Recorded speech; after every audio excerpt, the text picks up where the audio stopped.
పరిశ్రమలకు అవసరమైన అనుమతుల జారీ, భూముల కేటాయింపు వంటి కీలక విధులు నిర్వర్తించాల్సిన టీజీఐఐసి పూర్తిగా నిర్వీర్యమైపోయింది. ఆంధ్ర ప్రాంతానికి చెందిన ఓ రిటైర్డ్ రక్షణ శాఖ ఉద్యోగిని సీఈఓగా నియమించిన ప్రభుత్వం పూర్తిగా సీఈఓ నుంచే పర్యవేక్షణ కొనసాగిస్తున్నట్టు అధికార కాంగ్రెస్ నేతకు చెందిన ఇద్దరు అనుచరులు నిత్యం చైర్మన్ కార్యాలయం వద్ద తిష్టవేస్తూ వ్యవహారాలు చక్కబెడుతుంటే అధికార యంత్రాంగం ఉత్సవ విగ్రహాలుగా మారిపోయిందనే విమర్శలొస్తున్నాయి.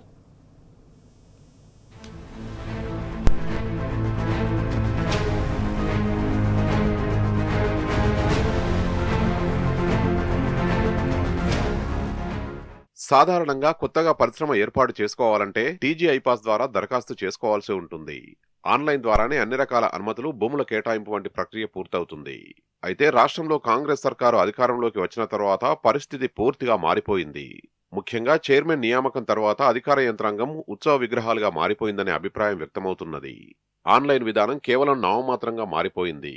నేతల అనుచరులకు లంచాలు ముట్టజెప్తే తప్ప అనుమతులు మంజూరయ్యే అవకాశం లేకుండా పోయిందనే ప్రచారం జోరుగా సాగుతున్నది. సంగారెడ్డికి చెందిన ఒక కాంగ్రెస్ నేతకు సంబంధించిన ఇద్దరు అనుచరులు టీజీఐఏసీలో తమ హవా కొనసాగిస్తున్నారు.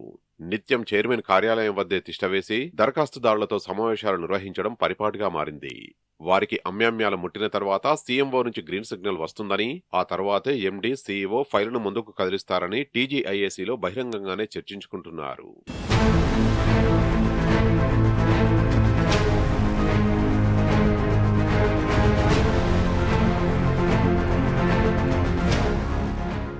ఇటీవల ఒక ఎన్ఆర్ఐ సుమారు 50 కోట్ల పెట్టుబడితో 2 ఎకరాల్లో చిన్న తరహా పరిశ్రమ ఏర్పాటుకు దరఖాస్తు చేశాడు. 2 నెలలు దాటినా ఆయనకు టీజీఐఏసీ నుంచి స్పందన రాకపోవడంతో ఇటీవల మన దేశానికి వచ్చిన సదరు దరఖాస్తుదారుడు టీజీఐఏసీ కార్యాలయానికి వెళ్లి ఆరా తీశాడు. అక్కడ ఎవ్వరూ సరైన సమాధానం చెప్పకపోవడంతో ఓ ఉన్నతాధికారిని కలిసి తన ప్రాజెక్టు గురించి వివరించారు. అంతా విన్న తర్వాత సదరు అధికారి చావు కబురు చల్లగా చెప్పినట్లు సచివాలయం నుంచి గ్రీన్ సిగ్నల్ ఉన్న దరఖాస్తుల్ని ఇక్కడ పరిశీలిస్తున్నట్లు వెల్లడించారు. తాను ఎవరిని కలవాలో చెప్తే వెళ్తానని సదరు దరఖాస్తుదారుడు అభ్యర్థించగా, అదంతా మాకు తెలియదు, మీరే బయట తెలుసుకోండి అని పంపించి వేశారు సదరు అధికారి.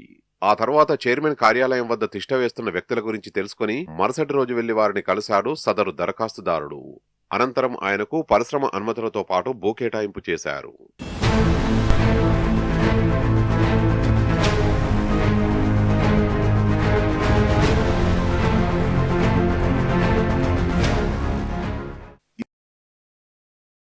కాంగ్రెస్ ప్రభుత్వం ఏర్పాటైనప్పటి నుంచి టీజీఐఏసీలో నిత్యం ఇదే తంతు కొనసాగుతున్నది. ఒక కాంగ్రెస్ నేత సీఎంఓలో తనకున్న పలుకుబడితో ఫైళ్లకు అనుమతులు జారీ చేస్తున్నట్లు ఆరోపణలు వస్తున్నాయి. అధికారులు సైతం మాట్లాడకుండా సీఎంఓ నుంచి గ్రీన్ సిగ్నల్ వచ్చిన దరఖాస్తులకే అనుమతిస్తూ తమ పోస్టుల్ని కాపాడుకునే పనిలో ఉన్నారని పరిశ్రమ వర్గాలు చెప్తున్నాయి.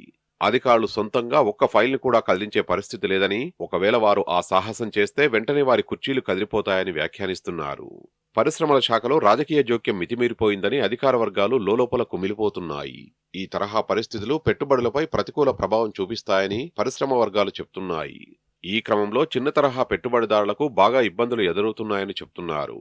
అనుమతులు పొందేందుకే ఇన్ని ఇబ్బందులు ఎదురైతే పరిశ్రమ ఏర్పాటయ్యాక మున్ముందు ఇంకా ఎన్ని విధాల ఇబ్బందులు ఉంటాయోనని పలువురు ఔత్సాహిక పారిశ్రామికవేత్తలు ఆందోళన చెందుతున్నారు.